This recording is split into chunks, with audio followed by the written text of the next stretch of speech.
सो hello hello hello good morning students.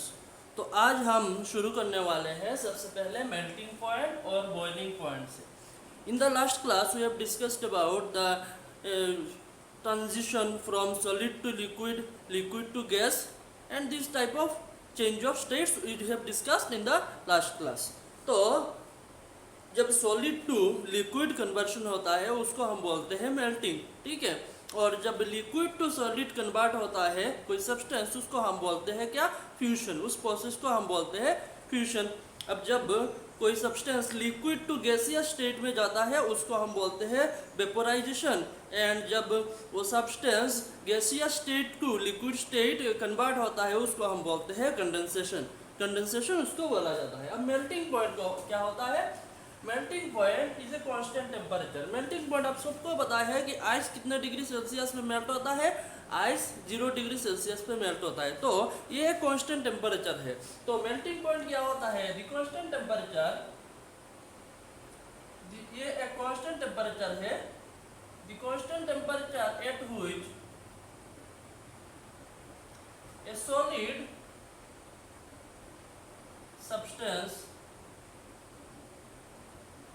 converts itself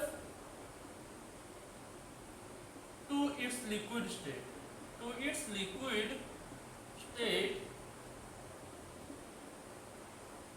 तो जिस temperature में एक सॉलिड सब्सटेंस अपने लिक्विड स्टेट में कन्वर्ट होगा, मान लो आइस क्या होगा, आइस वाटर में कन्वर्ट होगा जिस टेम्परेचर में, उसको हम बोलते हैं मेल्टिंग पॉइंट ऑफ आइस। तो ये कांस्टेंट टेम्परेचर है जिसमें कोई सॉलिड सब्सटेंस अपने लिक्विड स्टेट में कन्वर्ट होगा। कैसे कन्वर्ट होगा, जब हम उसमें हीट सप्लाई करेंगे। तो due to supply of heat, जब हम हीट सप्लाई करेंगे तब वो अपने सॉलिड स्टेट से लिक्विड स्टेट में कन्वर्ट होता है। तो ये कैसे कन्वर्ट होता है, तो क्या होता है, वहाँ पे जो सॉलिड सब्सटेंस है उसके जो बॉन्ड्स होते हैं, सॉलिड सब्सटेंस है उसके जो बॉन्ड्स आपको पता है। तो सॉलिड सब्सटेंस के जो इंटरमोलिकुलर या फिर इंटर एटॉमिक बॉन्ड्स होते हैं वो वीक हो जाते हैं, बॉन्ड वीक हो जाते हैं, जिसके वजह से वो सॉलिड टू लिक्विड कन्वर्ट होता है। तो ये होता है मेल्टिंग प्रोसेस में। अब देख लेते हैं हम बॉइलिंग पॉइंट क्या होता है। तो बॉइलिंग पॉइंट वैसे ही, बॉइलिंग पॉइंट आपको पता है जिस टेम्परेचर में कोई लिक्विड बॉयल होता है उस टेम्परेचर को, लिक्विड अपने वेपर स्टेट में जाता है उसको हम बोलते हैं बॉइलिंग पॉइंट। तो this is a constant temperature, the constant temperature, the constant temperature at which a liquid substance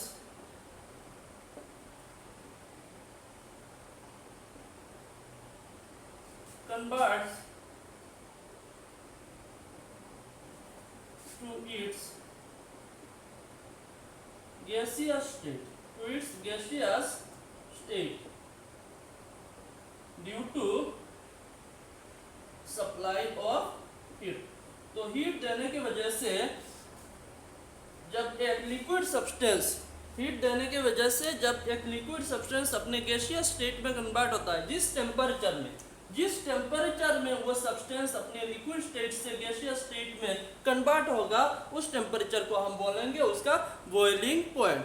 तो मान लो वाटर के लिए ही मान लो, वाटर क्या होता है, वाटर लिक्विड होता है। अब उसको आप हीट दोगे और ज़्यादा से ज़्यादा हीट दोगे तो क्या होगा, एक टेम्परेचर आएगा 100 डिग्री सेल्सियस। तो 100 डिग्री सेल्सियस में क्या होता है, वाटर 100 डिग्री सेल्सियस में जाने के बाद आप और हीट दोगे तो वाटर लिक्विड फॉर्म में नहीं रहेगा, वो क्या हो जाएगा 100 डिग्री सेल्सियस में वो वेपोराइज होना शुरू हो जाएगा, वेपोराइज होना शुरू हो जाएगा। तो जिस टेम्परेचर में एक लिक्विड सब्सटेंस अपने वेपर स्टेट में चला जाता है, अपने गैसियस स्टेट में चला जाता है, उस टेम्परेचर को हम बोलते हैं उसका बॉइलिंग पॉइंट। ठीक है, आई बात समझ में।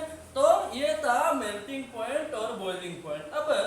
अब हम देखेंगे कि इस मेल्टिंग पॉइंट और मेल्टिंग और बॉइलिंग में क्या क्या होता है, मेल्टिंग और बॉइलिंग में क्या क्या प्रोसेसेस चलती है इसके अंदर।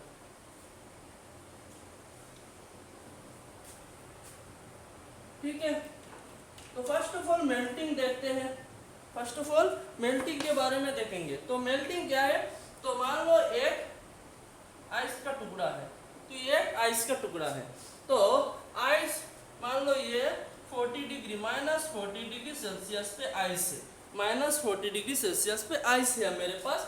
तो मैंने उसको हीट दिया, तो हीट देने के वजह से क्या होगा, उसकी टेम्परेचर राइज होगी। ठीक है, उसकी टेम्परेचर राइज होगी। टेम्परेचर राइज होते होते क्या होगा, उसको बनेगा 30 डिग्री, -30 डिग्री बनेगा, -20 डिग्री, -10 डिग्री, ऐसे करते करते एक वक्त आएगा जब वो 0 डिग्री सेल्सियस पे हीट देने के वजह से पहुंच जाएगा। लेकिन 0 डिग्री सेल्सियस पे ये रहेगा क्या, आइस। अब 0 डिग्री सेल्सियस पे मैंने इसको भेज दिया, -40 डिग्री सेल्सियस पे 0 डिग्री सेल्सियस उसको मैंने भेज दिया। कैसे भेजा उसको हीट सप्लाई करके। हीट सप्लाई करने की वजह से उसका टेम्परेचर इंक्रीज हुआ, हीट देने की वजह से। अब जब 0 डिग्री सेल्सियस पे ये पहुंच जाएगा आइस का टुकड़ा, तो अब मैं इसको हीट दूंगा तो इसकी टेम्परेचर अब इंक्रीज नहीं होगी। अब ये आइस का टुकड़ा क्या होगा, उस टेम्परेचर, जो टेम्परेचर में अब दूंगा, जो हीट में अब दूंगा, जो हीट में उसको सप्लाई करूंगा, उसकी वजह से क्या होता है, ये आइस का टुकड़ा ये सॉलिड फॉर्म से अपने लिक्विड फॉर्म में कन्वर्ट होगा। ये सॉलिड फॉर्म से अपने लिक्विड फॉर्म में कन्वर्ट होगा। तो 0 डिग्री सेल्सियस पे अपने सॉलिड फॉर्म से लिक्विड फॉर्म में कन्वर्ट होगा। किसके वजह से, ये हीट सप्लाई करने की वजह से। लेकिन ये हीट क्या होता है, इस हीट की वजह से ये आइस का टुकड़ा, उसका और टेम्परेचर इंक्रीज नहीं होगा, बल्कि उसकी transition from one phase to another phase होगा, transition from one state to another state होगा। तो इसको और ज्यादा समझते हैं तो मान लो ये आइस है और ये वाटर है। ठीक है, आइस वाटर, तो यहाँ पे ये आइस भी 0 डिग्री सेल्सियस पे, वाटर भी 0 डिग्री सेल्सियस पे है। तो आइस टू वाटर ट्रांजिशन हुआ उसका। तो यहाँ पे क्या सप्लाई करने की वजह से ट्रांजिशन हुआ इसका, इसमें मैंने हीट सप्लाई किया। तो हीट सप्लाई करने की वजह से उसका टेम्परेचर इंक्रीज ना होके ये आइस टू वाटर कन्वर्शन हुआ। तो जो हीट मैंने सप्लाई की, समझ लेना अच्छे से, तो जो हीट मैंने सप्लाई की उसकी वजह से उसका टेम्परेचर इंक्रीज ना होके उसका ट्रांजिशन हुआ from one phase to another phase. तो उस हीट, जो हीट मैंने सप्लाई किया, उस हीट को हम बोलते हैं लेटेंट हीट। उस हीट को हम बोलते हैं लेटेंट हीट।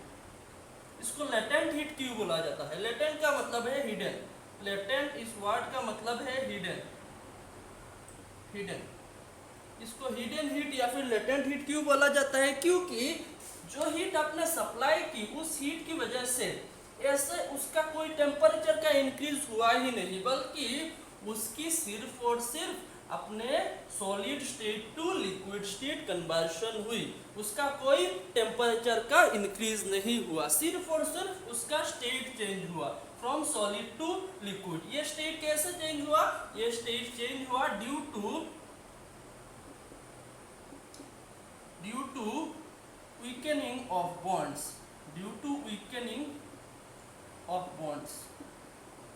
उस आइस के जो बॉन्ड्स है वो बॉन्ड वीक हो जाएंगे, वो चला जाएगा from solid state to liquid state. तो ये जो हीट आपने सप्लाई की, वो हीट कौन से काम में यूज आया, कौन से काम में ये हीट यूज आया, ये लेटेंट हीट यूज हुआ for weakening the bonds, for weakening the bonds, bond को कमजोर करने के लिए ये लेटेंट हीट यूज हुआ, ना कि ये टेम्परेचर इंक्रीज हुआ। तो जिस हीट की वजह से कोई टेम्परेचर इंक्रीज नहीं होता, कोई भी सब्सटेंस का टेम्परेचर इंक्रीज नहीं होता, बल्कि उसका एक स्टेट से दूसरे स्टेट में कन्वर्शन होता है, उसको हम बोलते हैं लेटेंट हीट। अब यहाँ पे बॉइलिंग पे आते हैं। बॉइलिंग पे मान लो यहाँ पे लिक्विड है, लिक्विड वाटर है मेरे पास। ठीक है, लिक्विड वाटर है मेरे पास, और वाटर को हम वाटर वेपर में कन्वर्ट करना चाहते हैं, वाटर को हम वाटर वेपर में कन्वर्ट करना चाहते हैं। तो आप हीट दोगे, मान लो ये 100 डिग्री सेल्सियस पे वाटर है, अब वाटर को वेपर करना चाहते हो आप 100 डिग्री सेल्सियस पे, तो आप क्या करोगे, आप इसको हीट दोगे, आप इसको हीट सप्लाई करोगे, यहाँ पे आप हीट सप्लाई करोगे। तो ये हीट देखिए, ये हीट क्या कर रहा है, ये हीट वाटर को अपने लिक्विड स्टेट से अपने गैसियस स्टेट में कन्वर्ट कर रहा है। ये हीट ना तो उसका टेम्परेचर इंक्रीज कर रहा है, ना ही और कोई काम कर रहा है, सिर्फ और सिर्फ अपने उसको लिक्विड से गैसियस स्टेट में भेज रहा है।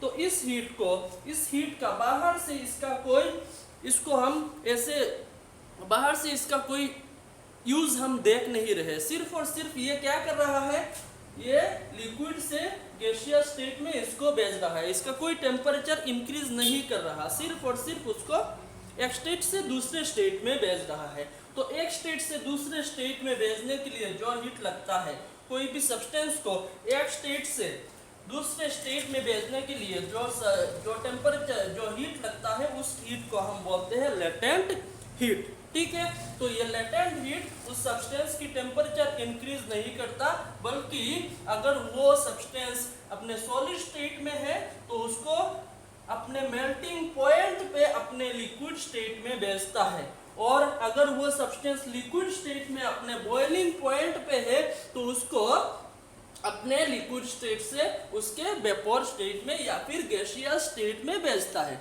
तो उस हीट को हम बोलते हैं लेटेंट हीट।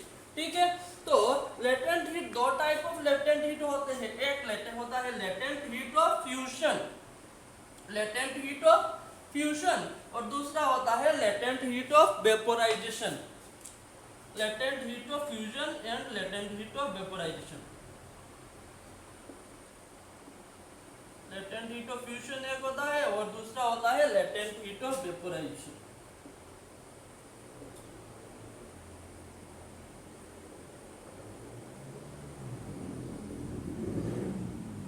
अब लेटेंट हीट ऑफ फ्यूजन क्या होता है, लेटेंट हीट ऑफ फ्यूजन क्या होता है, जो हीट फ्यूजन का मतलब क्या है, फ्यूजन का मतलब है liquid state to solid state भेजने को हम फ्यूजन बोलते हैं, या फिर इसको ये भी बोल सकते हैं लेटेंट हीट ऑफ मेल्टिंग भी आप बोल सकते हो, लेकिन बुक्स में मेल्टिंग नहीं लिखा जाता है, सिर्फ और सिर्फ लेटेंट हीट ऑफ फ्यूजन लिखा जाता है। ठीक है, तो यहाँ पे देखिए लेटेंट हीट ऑफ फ्यूजन क्या है, तो किसी भी सब्सटेंस को अपने सॉलिड स्टेट में से लिक्विड स्टेट में भेजने के लिए एट इट्स मेल्टिंग पॉइंट जो हीट लगता है, उस हीट को हम बोलते हैं लेटेंट हीट ऑफ फ्यूजन। यहाँ पे देखिए सॉलिड टू लिक्विड भेजने के लिए उसको हीट दिया गया, उस हीट को हम बोलेंगे latent heat of fusion of ice.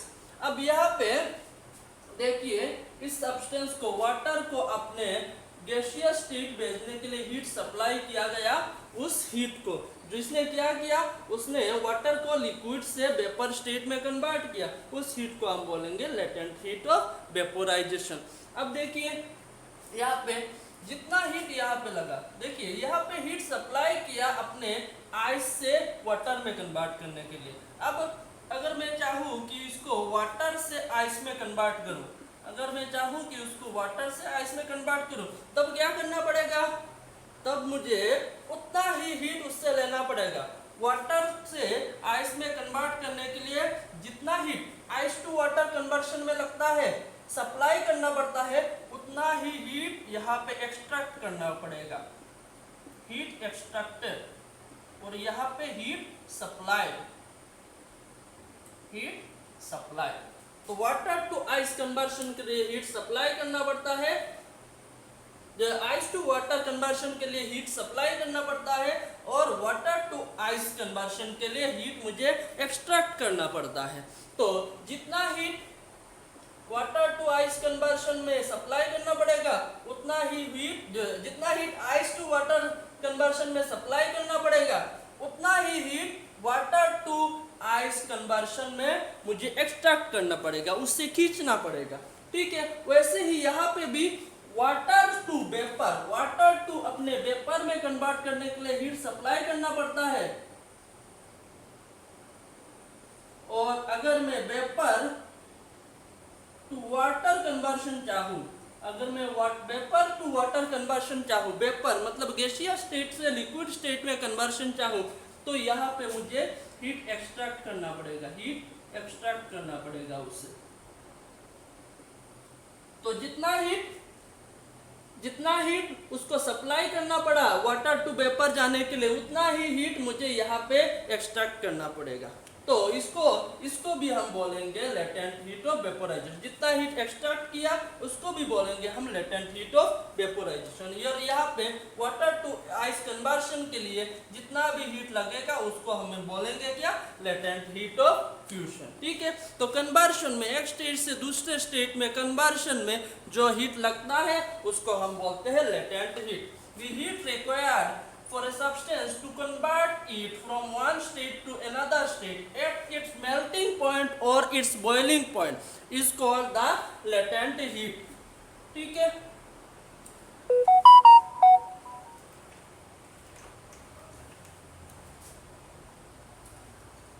यहाँ पे क्या होगा, देखो यहाँ पे हम एक ग्राफ ड्रॉ कर सकते हैं। एक ग्राफ ड्रॉ कर सकते हैं मेल्टिंग के लिए।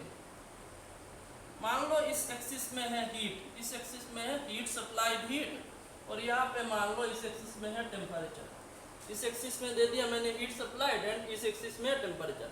तो मान लो एक आइस का टुकड़ा है -50 डिग्री सेल्सियस पे, आइस का टुकड़ा है -50 डिग्री सेल्सियस पे। अब जब उसको हीट सप्लाई किया जाएगा उसका टेम्परेचर क्या होगा, इंक्रीज होगा। ठीक है, हीट सप्लाई किया जाएगा तो उसका टेम्परेचर, हीट इधर सप्लाई की उसकी टेम्परेचर इंक्रीज हुई। ठीक है, तो एक पोजीशन ऐसा भी आएगा, मान लो यहाँ पे 0 डिग्री सेल्सियस पे। 0 डिग्री सेल्सियस पे क्या होगा, देखिए ये आइस है, आइस की और टेम्परेचर इंक्रीज नहीं होगी। तो 0 डिग्री सेल्सियस पे आप और हीट दोगे तो उसकी टेम्परेचर इंक्रीज नहीं होगी, बल्कि उसका क्या होगा, आइस टू वाटर। यहाँ पे आइस था, आइस टू वाटर जो कन्वर्शन होगा उस कन्वर्शन में वो हीट यूज होगा, लेकिन उसकी कोई टेम्परेचर इंक्रीज नहीं होगी। और इसको हम बोलेंगे क्या, मेल्टिंग। इसको हम बोलेंगे मेल्टिंग। ठीक है, मेल्टिंग प्रोसेस में ये हीट मेल्टिंग प्रोसेस में खर्च हुआ, मेल्टिंग प्रोसेस में यूज हुआ। और ये हीट क्या हुआ, यहाँ पे जो हीट है उसको -50 डिग्री सेल्सियस से 0 डिग्री सेल्सियस तक पहुँचाने के लिए उसका ये हीट खर्च हुआ। और ये जो हीट है वो हीट कहाँ खर्च हुआ, उसको आइस टू वाटर कन्वर्शन में यूज हुआ। तो इस हीट को यहाँ से यहाँ तक लेके जो हीट है उसको हम क्या बोलेंगे, उसकी लेटेंट हीट ऑफ फ्यूजन बोलेंगे या फिर लेटेंट हीट ऑफ मेल्टिंग बोलेंगे। ठीक है, और वाटर बन गया। अब वाटर बनने के बाद आप और हीट दोगे तो इस वाटर की टेम्परेचर इंक्रीज होगी। ठीक है, ये मेल्टिंग का कार्य है। अब बॉइलिंग का कार्य हम देखें तो क्या होगा, इस एक्सिस में दे दो हीट और इस एक्सिस में दे दो टेम्परेचर।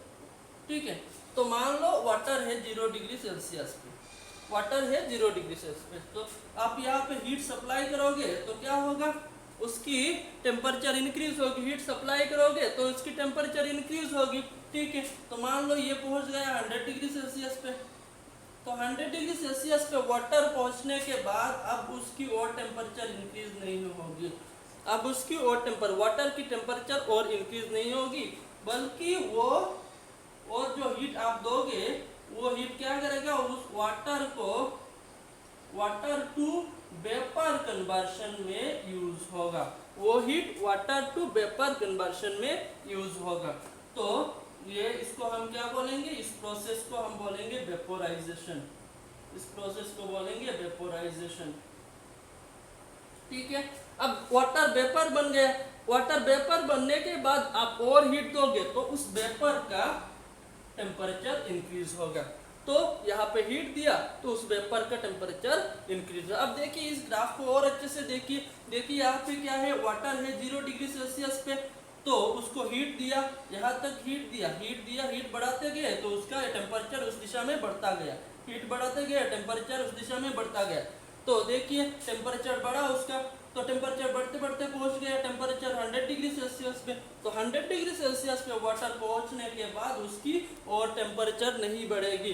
तो क्या होगा, अब 100 डिग्री सेल्सियस में वाटर पहुंचने के बाद उसका जो हीट और हीट जिसमें जो हीट आपने दिया और जो हीट आपने दिया वो हीट क्या होगा, वो हीट यूज होगा वाटर से वाटर वेपर तक, उसका कन्वर्शन प्रोसेस में वो हीट यूज होगा।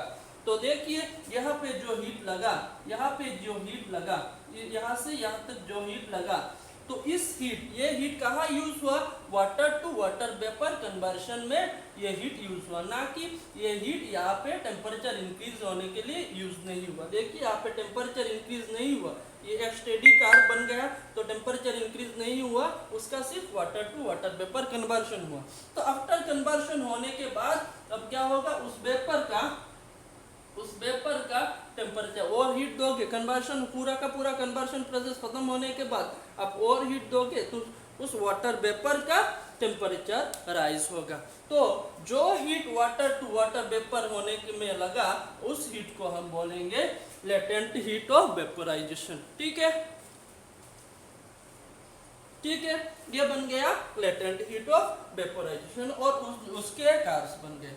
अब specific latent heat of fusion और specific latent heat of vaporization क्या होता है। Specific latent heat of fusion क्या होता है, तो the amount of heat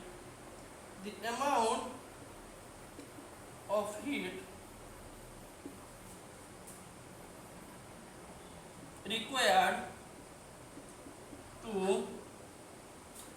convert 1 gram of a solid substance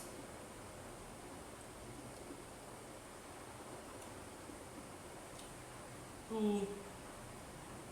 liquid state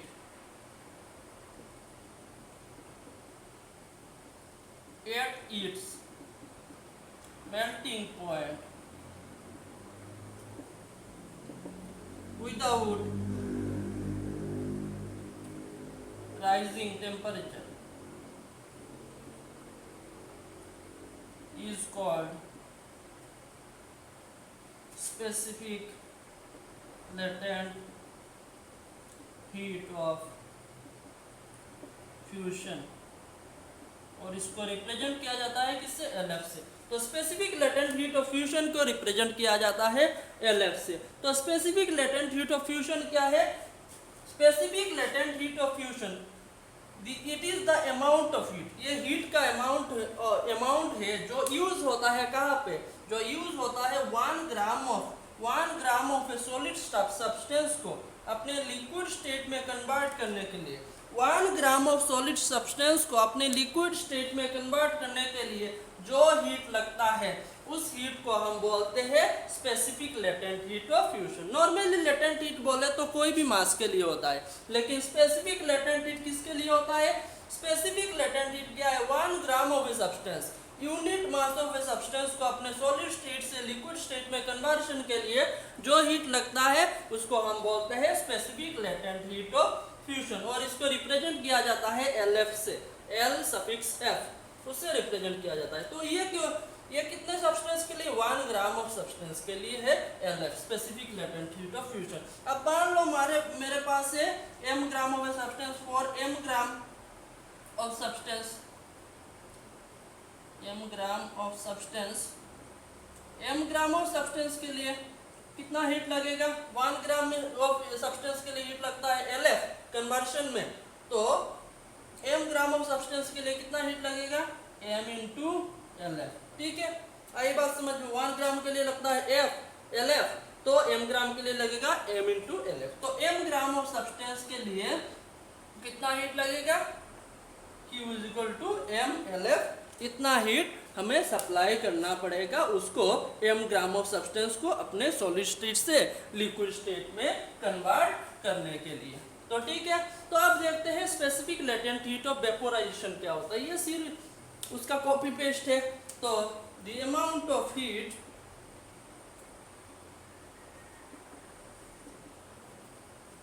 required to convert 1 gram of liquid to its vapour state या फिर gaseous state, to its gaseous state at its boiling point without rising temperature increase नहीं होता है इस conversion में, तो after conversion temperature increase होगा। Without rising temperature is called specific latent heat of vaporisation. ठीक है, आई बात समझ में? तो क्या है specific latent heat of vaporization? क्या होता है 1 ग्राम ऑफ लिक्विड सब्सटेंस को 1 ग्राम ऑफ लिक्विड सब्सटेंस को अपने लिक्विड स्टेट से गैसियस स्टेट में कन्वर्ट करने के लिए जितना भी हीट लगता है उस हीट को हम बोलते हैं specific latent heat of vaporisation. और ये हीट उसकी टेम्परेचर इंक्रीज होने के लिए यूज नहीं होता सिर्फ और सिर्फ उसका liquid state to gaseous state conversion में यूज होता है। तो 1 ग्राम ऑफ सब्सटेंस के लिए सब्सटेंस को अपने लिक्विड स्टेट से गैसियस स्टेट में कन्वर्शन के लिए जितना भी हीट लगेगा उस हीट को हम बोलेंगे specific latent heat of vaporisation. अब 1 ग्राम के लिए specific latent heat of vaporisation कितना है LB। Specific latent heat of vaporisation को रिप्रेजेंट किया जाता है LB से, L सफिक्स B से। तो 1 ग्राम ऑफ सब्सटेंस के लिए हीट कितना लगेगा LB लगेगा। तो m gram for m gram of substance, तो m ग्राम ऑफ सब्सटेंस को अपने लिक्विड स्टेट से गैसियस स्टेट में कन्वर्शन के लिए कितना हीट लगेगा? वो हीट लगेगा Q m LB। 1 ग्राम के लिए लगता है LB, तो m ग्राम के लिए लगेगा m LB। तो m ग्राम ऑफ सब्सटेंस का लेटेंट हीट ऑफ वेपोराइजेशन कितना होगा m LB होगा। तो यहाँ पे LF और LB का यूनिट क्या होगा? Q की यूनिट क्या है कैलोरी, m की यूनिट है ग्राम, तो LF की यूनिट बन जाएगी कैलोरी पर ग्राम। और यहाँ पे LB की यूनिट भी सिर्फ सेम ऐसे ही कैलोरी पर ग्राम बन जाएगा। ठीक है, आई बात समझ में? तो ये थे कुछ बहुत ही खास दिल के करीब इंफॉर्मेशंस टॉपिक्स। अब आते हैं कुछ नए टॉपिक पे।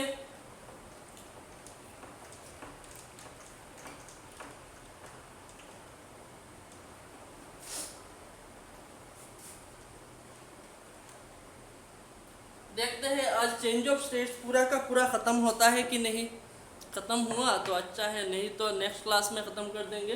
तो नेक्स्ट है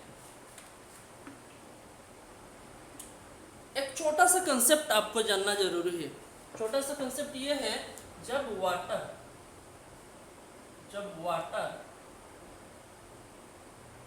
नहीं आइस लिखता हूँ, आइस वाटर में कन्वर्ट होता है। जब आइस वाटर में कन्वर्ट होता है उसकी वॉल्यूम डिक्रीज होता है, उसकी वॉल्यूम डिक्रीज होता है, मतलब वो सब्सटेंस कॉन्ट्रैक्ट होता है, छोटा होता है। तो आइस टू वाटर कन्वर्शन में उस सब्सटेंस की वॉल्यूम डिक्रीज होती है। तो कुछ सब्सटेंस है जिनके कन्वर्शन में, जिनके फ्यूजन में, जिनके मेल्टिंग प्रोसेस में, कुछ सब्सटेंस है जिनके मेल्टिंग प्रोसेस में उनके वॉल्यूम डिक्रीज होते हैं, और कुछ ऐसे भी सब्सटेंस है जिनके मेल्टिंग में उनके वॉल्यूम इंक्रीज भी होते हैं। तो लाइक पैराफिन वैक्स मोम का अपने सॉलिड स्टेट से लिक्विड स्टेट में जब जाएगा उसकी वॉल्यूम इंक्रीज होती है। तो ये ध्यान में रखना है। तो ठीक है, तो आइस जब वाटर में कन्वर्ट होता है उसकी वॉल्यूम डिक्रीज होती है, और जब मोम अपने सॉलिड स्टेट से मोम जब पिघलता है तो उसकी वॉल्यूम इंक्रीज होती है। तो wax expands on melting and ice contracts on melting. Wax expands on melting,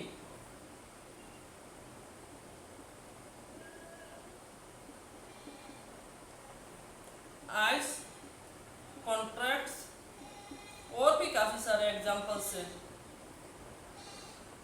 तो ये समझाने की, एग्जांपल देने की ज़रूरत ये थी कि कुछ सब्सटेंस मेल्टिंग में एक्सपांड होते हैं और कुछ सब्सटेंस मेल्टिंग में कॉन्ट्रैक्ट होते हैं।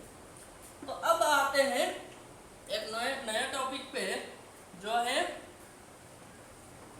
Effect of pressure on melting. Effect of pressure on melting. Effect of pressure on melting. Pressure increase करे या फिर प्रेशर डिक्रीज करे तो मेल्टिंग प्रोसेस में क्या क्या चेंजेस आते हैं। तो first, the substance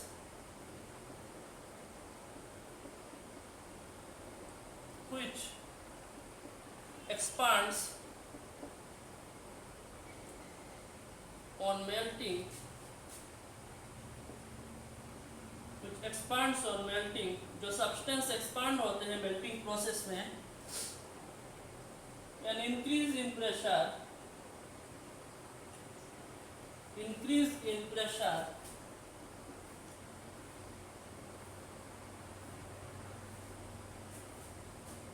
increases the melting point, increases the melting point। ठीक है, तो लाइक एग्जांपल क्या है, वैक्स। तो जो सब्सटेंस एक्सपांड होते हैं मेल्टिंग प्रोसेस में, जो सब्सटेंस एक्सपांड होते हैं उनमें अगर आपने प्रेशर इंक्रीज किया, मोम के टुकड़े में आपने अगर प्रेशर इंक्रीज किया तो उसकी मेल्टिंग पॉइंट बढ़ जाएगी। वैसे मोम की मेल्टिंग पॉइंट होती है नियरली 50 to 57 डिग्री, मान लो 55 डिग्री सेल्सियस लिख लिया मैंने। तो मोम की मेल्टिंग पॉइंट 55 डिग्री सेल्सियस है, तो उसमें अगर आपने प्रेशर डाल दिया, उस मोम के टुकड़े में अगर आपने प्रेशर डाल दिया तो क्या होगा, उसकी मेल्टिंग पॉइंट बढ़ जाएगी। तो उसकी 60-65 ऐसे मेल्टिंग पॉइंट बढ़ के 60-65 डिग्री सेल्सियस बन जाएगा।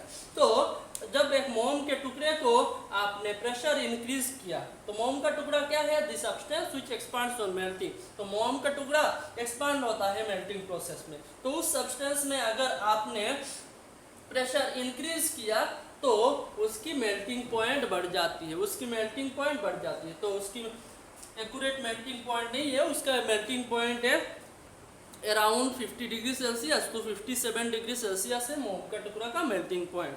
तो अगर आपने उसका प्रेशर बढ़ा दिया तो उसकी मेल्टिंग पॉइंट बढ़ के और ज़्यादा हो जाएगी। ठीक है, आई बात समझ में। अब दूसरा पॉइंट ये है कि जो सब्सटेंस कॉन्ट्रैक्ट्स ऑन मेल्टिंग, जिसकी वॉल्यूम डिक्रीज होती है मेल्टिंग प्रोसेस में, तो this substance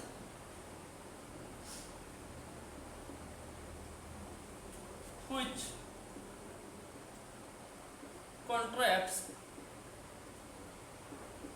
on melting, an increase in pressure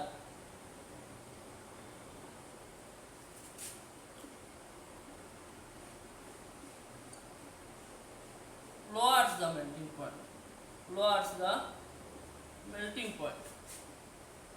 melting point नीचे चला आता है, मेल्टिंग पॉइंट नीचे चला आता है। तो इसको अच्छे से समझना है। तो मान लो लोअर्स द मेल्टिंग पॉइंट, तो मान लो एक आइस का टुकड़ा है, एक आइस का टुकड़ा है, आइस की मेल्टिंग पॉइंट क्या है, 0 डिग्री सेल्सियस है आइस की मेल्टिंग पॉइंट। तो अब इस आइस के टुकड़े में अगर तुमने प्रेशर अप्लाई किया तो ये 0 डिग्री से पहले ही मेल्ट हो जाएगा। तो आइस क्या है, आइस मेल्टिंग प्रोसेस में आइस कंट्रैक्ट होता है। तो आइस ऐसा एक सब्सटेंस है जो मेल्टिंग प्रोसेस में उसकी वॉल्यूम डिक्रीज होती है। अब इसमें तुमने अगर प्रेशर अप्लाई किया, दोनों साइड से प्रेशर अप्लाई किया, तो उसकी मेल्टिंग जल्दी हो जाएगी, मेल्टिंग उसकी जल्दी हो जाएगी। तो आइस की मेल्टिंग पॉइंट होती है 0 डिग्री सेल्सियस में, तो उसमें तुमने प्रेशर अप्लाई किया तो 0 डिग्री से नीचे ही, मान लो -10 डिग्री सेल्सियस पे ही ये मेल्ट हो जाएगा। उसका टेम्परेचर, इतना भी टेम्परेचर है, ज़्यादा ही प्रेशर अप्लाई करोगे उस टेम्परेचर में ही वो मेल्ट हो जाएगा। मान लो ये आइस का टुकड़ा है -40 डिग्री सेल्सियस में, ठीक है, या से जोरों से ऐसे प्रेशर अप्लाई किया तो देखोगे कि साइड से ये पिघलना स्टार्ट हो जाएगा।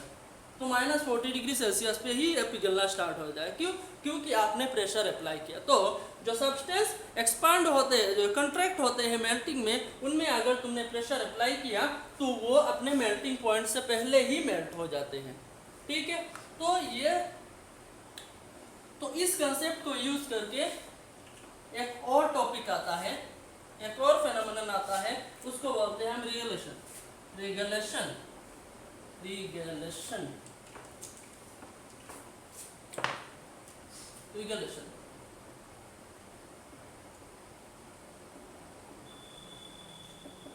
रिगुलेशन तो ये रिगुलेशन क्या है?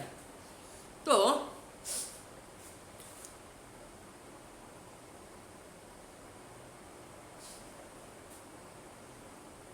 when two pieces of ice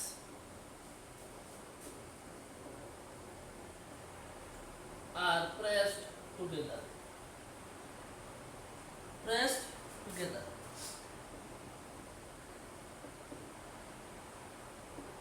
and then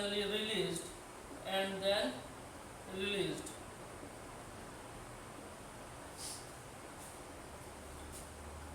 तो after releasing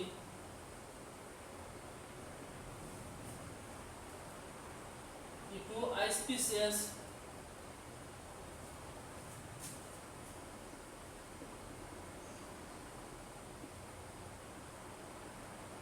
will stick together.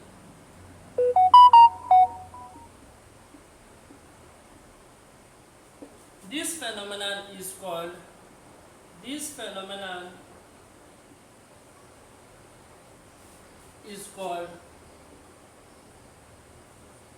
Regulation.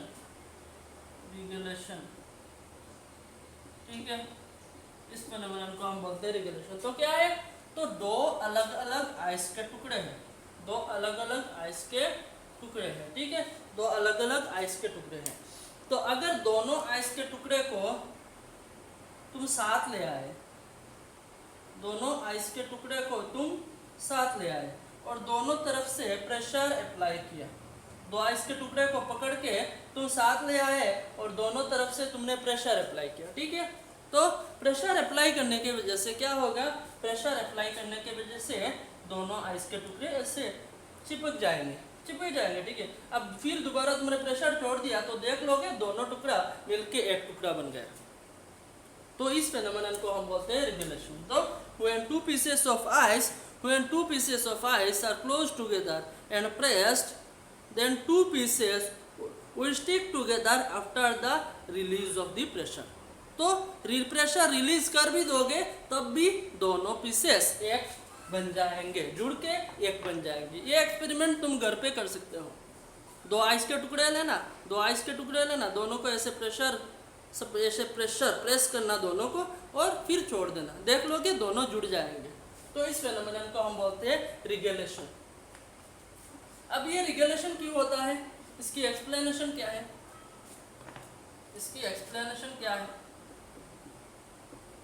हर एक चीज की एक्सप्लेनेशन होती है, तो रिगुलेशन की भी एक्सप्लेनेशन होगी। फिजिक्स में हर एक चीज की एक्सप्लेनेशन होती है। तो दो आइस के टुकड़े हैं,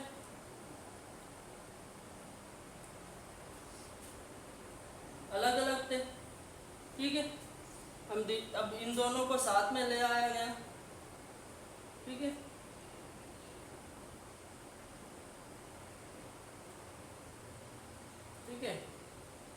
इन दोनों को तुम साथ ले आए। अब दोनों दिशाओं से तुम प्रेशर अप्लाई किए, अब प्रेशर अप्लाई करने की वजह से क्या होगा? इनके जो लेयर्स है, उन लेयर्स में, ये जो लेयर्स है आइस के, यहाँ पे जो लेयर होंगे, यहाँ पे जो आइस के लेयर होंगे, उनके ऊपर भी प्रेशर आएगा। अब प्रेशर आने से क्या होता है? प्रेशर आने पे क्या होगा? उस आइस की मेल्टिंग स्टार्ट हो जाती है, उसकी मेल्टिंग पॉइंट से पहले ही उसकी मेल्टिंग पॉइंट स्टार्ट हो जाएगी। अब प्रेशर अप्लाई करोगे तो मान लो ये आइस -20°C पे, ये आइस मान लो -20 डिग्री सेल्सियस पे है। अब तुमने प्रेशर अप्लाई किया जिसकी वजह से यहाँ पे जो आइस की लेयर्स है, यहाँ पे जो आइस की लेयर्स है, तो प्रेशर अप्लाई करने की वजह से वो मेल्ट हो जाएंगे, क्योंकि आइस में अगर तुमने प्रेशर डाला तो आइस मेल्ट हो जाता है, जो कोई भी टेम्परेचर में हो। ज़्यादा प्रेशर अप्लाई करोगे तो मेल्ट हो जाएगा, तो ये मेल्ट हो जाएंगे। अब मेल्ट होके ये बन गए क्या, लिक्विड। ठीक है, तो आइस बन गया यहाँ पे लिक्विड।